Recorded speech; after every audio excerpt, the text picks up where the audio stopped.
Presidenta, quisiera empezar compartiendo un poco el proceso por el cual se gestó y cómo se gestó este proyecto de ley. Es un proyecto de ley que en su idea tiene ya más de 6 años de gestación y la forma en que lo realizamos fue el año pasado, realizamos un mapeo de todas las organizaciones de la sociedad civil organizadas del Uruguay que trabajan con esta temática. Conocíamos algunas, pero no todas. Y así fue que a mediados del año pasado tuvimos un intercambio, un Zoom con todas las organizaciones en donde les contamos un poco cuál era la idea de este proyecto de ley. Después le compartimos el borrador del proyecto en sí y tuvimos un tiempo en el cual recibimos feedback de todas las organizaciones de la sociedad civil organizada. Quisiera empezar, teníamos una presentación, pero se ve que estamos con algún desafío técnico, compartiendo un poco qué es el síndrome de Down. El síndrome de Down es una condición cromosómica natural que afecta a 1 de cada 700 niños nacidos en el mundo. Mientras la mayoría de nosotros tiene 2 copias de todos los cromosomas, las personas con síndrome de Down tienen 3 copias del cromosoma 21. Por eso es que muchas veces se lo conoce como trisomía 21. No se sabe por qué es que se produce esta alteración genética y tampoco existen formas de prevenirla hoy en día. Vamos a centrarnos un instante en el diagnóstico. El momento del diagnóstico es un momento bien decisivo. La forma en que el diagnóstico se comunica, el tono, el lenguaje verbal, pero también el no verbal y la información que se brinda en ese momento son decisivos en la forma en que los padres procesan esa noticia. ¿Por qué? Porque ese diagnóstico, de alguna manera, lo que representa es el contacto de ese bebé, de ese feto, de ese niño que ya nació, depende si es prenatal o postnatal, con el mundo exterior, ¿verdad? ¿Qué es lo que sabemos hoy que sucede? No tenemos demasiadas investigaciones, Uruguay no escapa a la realidad del mundo, la realidad es que en las temáticas de síndrome de Down no existen grandes fuentes de financiación y por eso no hay tantas investigaciones, pero tenemos una investigación del equipo de Quadrelli del año 2007, que es bastante antigua, que dice que el 89% de los embarazos diagnosticados con síndrome de Down se interrumpen. ¿Y qué es lo que pasa? Los padres toman esta decisión tan trascendente, muchas veces sin tener información actualizada sobre el tema, sin tener información sobre cuál es la calidad de vida de estas personas. ¿Cuáles son los aspectos que influyen a los padres a la hora de recibir este diagnóstico de síndrome de Down? Muchos de los padres, así como de los profesionales que están dando la noticia, pertenecemos a una generación, acá todos los que somos legisladores pertenecemos a una generación en donde existía la segregación, ¿verdad? En las escuelas, en los liceos, en muchísimas de las organizaciones de la vida, seguimos parados todavía en un paradigma de la segregación. Entonces, esto responde a una realidad generacional. ¿Qué es lo que sucede? Hay un profesional que viene de esa generación dando un diagnóstico sin haber tenido muchas veces la posibilidad de conocer a una persona con síndrome de Down y hay unos padres recibiendo este diagnóstico muchas veces parados en la misma realidad. Además de esto, hay estudios que muestran que cuando uno le pregunta a legisladores, a periodistas, a abogados y a médicos cuál es la percepción que tienen sobre la calidad de vida de las personas con discapacidad, los médicos tienden a creer, un poco por la formación que reciben, es entendible que esto suceda, que la calidad de vida de las personas con discapacidad es peor, ¿verdad? Entonces hay que sumarle a la cuestión generacional una cuestión del paradigma médico a la hora de comunicar el diagnóstico. Pero vayamos a qué es lo que nos muestra la realidad. Hay un médico en el hospital de Massachusetts, el doctor Brian Skotko, de los que he encontrado, es el investigador en el mundo que más tiempo le ha dedicado a estudiar esta condición, y él Él es hermano de una persona con síndrome de Down y hizo una investigación, es muy generoso con sus encuestas, hemos tenido varios intercambios y de hecho quisiéramos replicar una vez que la pandemia afloje esta investigación a nivel local, porque sería deseable tener estos datos del Uruguay. Hizo una encuesta a 2.044 padres con hijos con síndrome de Down. ¿Cuáles son los resultados que nos muestra esta encuesta?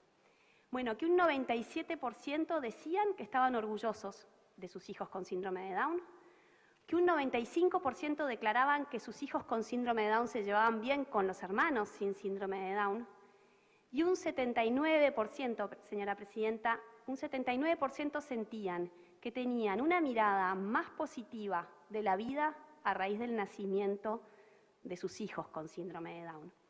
Esta información valiosa y relevante nosotros quisiéramos que se le ofrezca a los padres al momento de recibir el diagnóstico prenatal o postnatal. Porque ¿qué es lo que sucede hoy? Muchas veces lo que sucede, y esto lo hemos conversado con diversos legisladores, acá con la senadora Quechichán justo hace unos minutos, es que nos cuentan una parte de la historia. Una parte que es difícil, que es dura y que en definitiva es una de la realidad, pero muchas veces omiten contar la otra parte. Y uno a veces lo que vive en una situación así es que pareciera que es similar a lo que sucede cuando uno, por ejemplo, tiene dos íntimos amigos muy diferentes que vieron una misma película y cuando uno y el otro le cuentan la película, uno piensa, no puedo creer que hayan visto la misma película.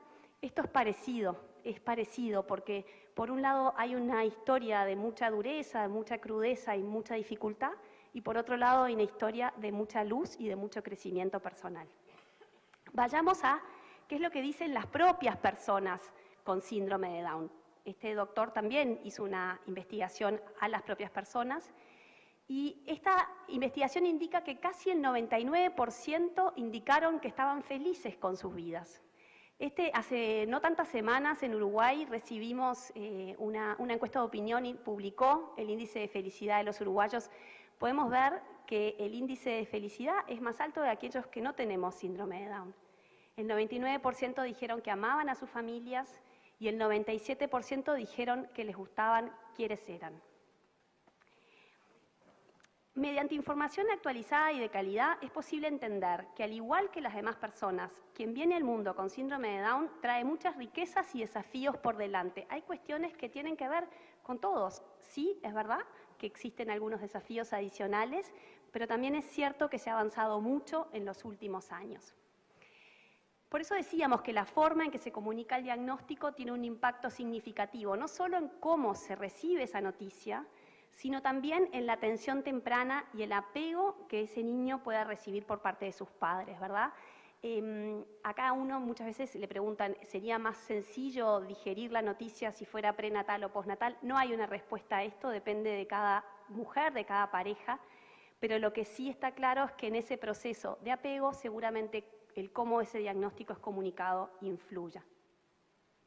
La Asociación Down del Uruguay hizo una guía en el año 2016 en donde de alguna manera recoge cuáles son los sentimientos que reciben los padres y en un momento así, ¿no? Una batería de sentimientos encontrados, temores, incertidumbres, miedos y prejuicios.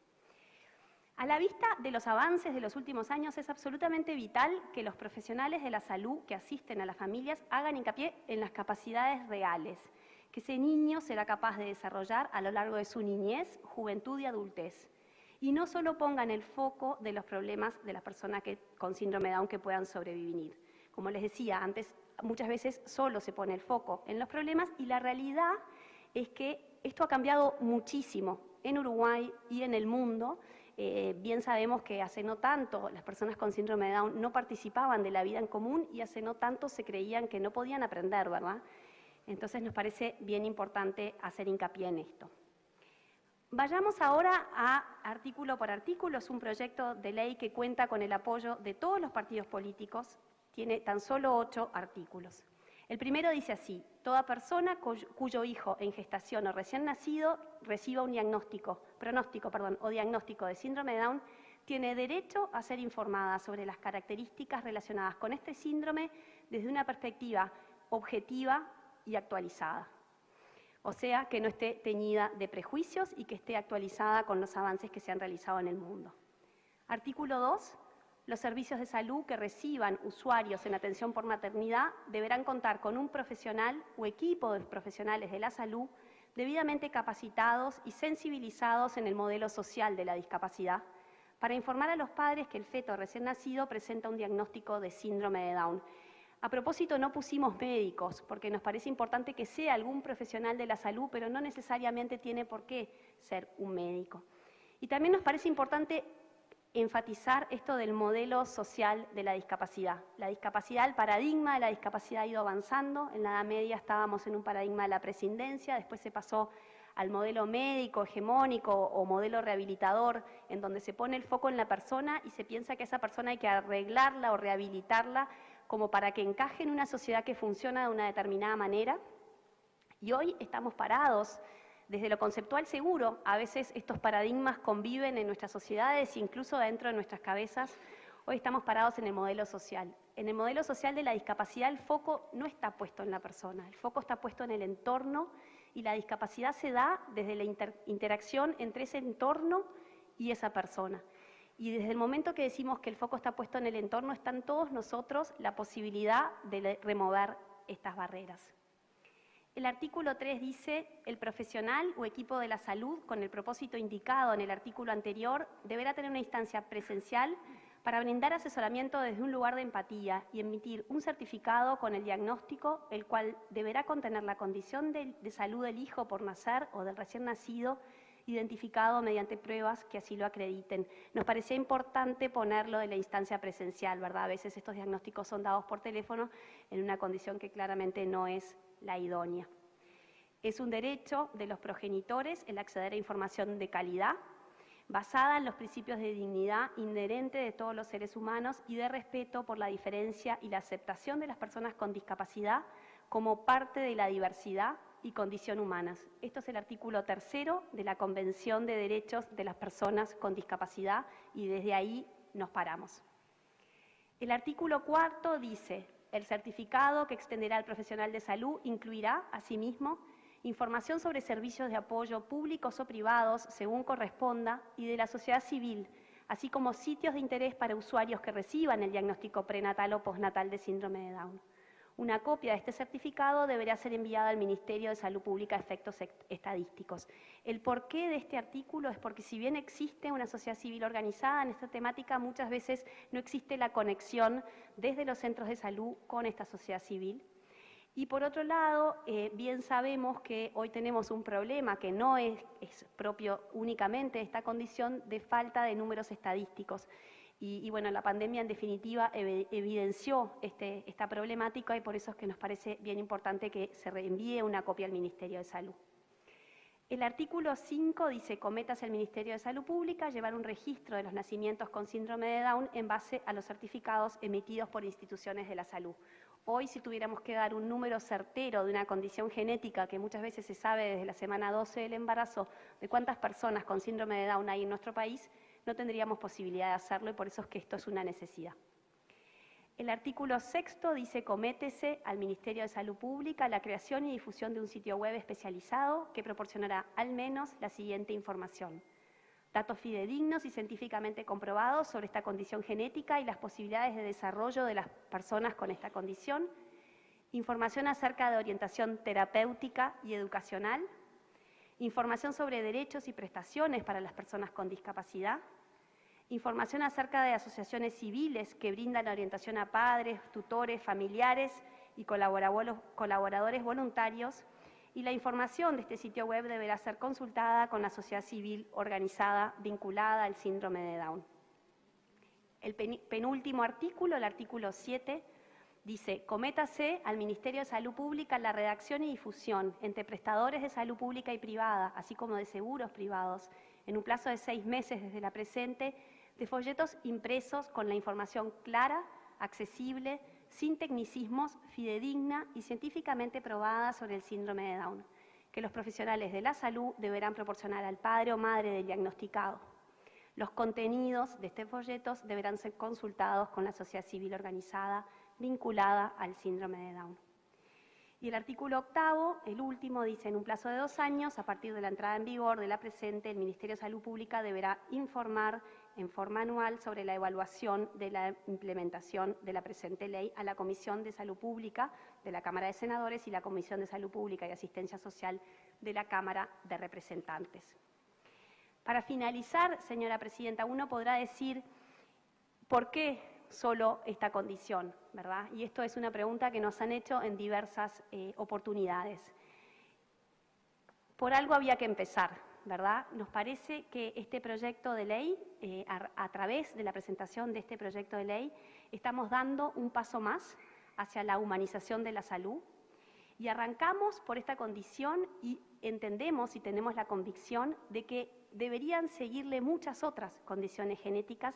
Y esto implicaría seguramente en los centros de salud que una sola persona sea capaz de hacer este trabajo para las distintas condiciones que se puedan presentar, porque estamos convencidos que tenemos que avanzar hacia un mayor empoderamiento de los padres a la hora de recibir un diagnóstico que no se esperaban. Muchas gracias. A usted, señora senadora.